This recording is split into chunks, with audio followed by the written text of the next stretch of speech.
Hi guys, எல்லாருக்கும் வணக்கம். ஒரு சின்ன ஸ்டோரி சொல்லுறேன். ஒரு சின்ன பையன் தான். அவன் வந்து அப்போ தான் நடக்க தொடங்குறான். அப்போ தான் வந்து பேசவும் தொடங்குறான். அதே டைம் வந்து என்னென்னா வந்து அவன் அம்மா அப்பாவோ வா போ அப்படின்னு பேசி சண்டை போடுறான். எல்லாருக்கும் முன்ன ஒரு சொந்தக்காரங்க இருக்காங்க, பக்கத்து வீட்டில் உள்ளவங்க இருக்காங்க. அப்போ வந்து அவன் அப்படி சண்டை போடுறான். ப்ளஸ் வந்து ஃபோன் வந்து பேசுகிறான். அப்படி வந்து இது பண்ணும்போது அழகாக இருக்குது, க்யூட்டாக இருக்குது அப்படி இப்படின்னு எல்லோரும் வந்து அப்ரிஷியேட்டாக பாராட்டுறாங்க. எல்லோரும் மாறி மாறி பையன் என்ன அழகாக பண்ணுறான், என்ன அழகாக இது பண்ணுறான், அம்மா அங்கே பாரு வா போன்னு என்ன அழகாக சொல்கிறான் பாரு அப்படின்னு சொல்கிறாங்க. அப்படின்னு பண்ணுறவன் வந்து அதுவே ரிப்பீட் பண்ணிகிட்டே இருக்கிறான். வந்து வளர வளர வளர ஸ்டேஜ் அதே மெயின்டைன் பண்ணுறான். ஆனால் வந்து அது அவன் வளர்ந்த பிறகு அது இது பண்ணும்போது வீட்டில் வந்து அதே சண்டை ப்ளஸ் வந்து ஃபுல்லாக ஃபோனில் இருக்கான்.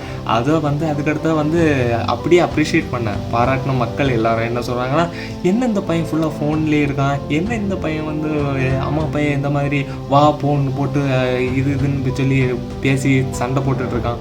அப்போ வந்து இந்த பையன் வந்து சரியில்லை அப்படின்னு சொல்லிட்டு அவங்க அம்மா அப்பாகிட்டே வந்து கம்ப்ளைண்ட் பண்ணுறாங்க. அப்படின்னு இருக்கும்போது நீங்கள் வந்து நல்லா புரிஞ்சுக்கணும், சின்ன வயசுலேயே நம்ம வந்து அவன் தப்பு பண்ணுறதை வந்து திருத்த தான் பார்க்கணும். அதை வந்து அப்ரிஷியேட் பண்ணுறது, பாராட்டிட்டு கடைசியில் அதே இது வளர்ந்தவரை பண்ணால் அது தப்புன்னு சொல்கிறது, அது வந்து நீங்கள் பண்ணுறது தப்பு. அப்படின்னு இருக்கும்போது எல்லாரையும் முதல் பாராட்டுறதை விட்டுட்டு அவன் சின்ன வயசில் தப்பு பண்ணால் அது சின்ன வயசாக இருந்தாலும் தட்டி திருத்த பாருங்கள். நன்றி, வணக்கம்.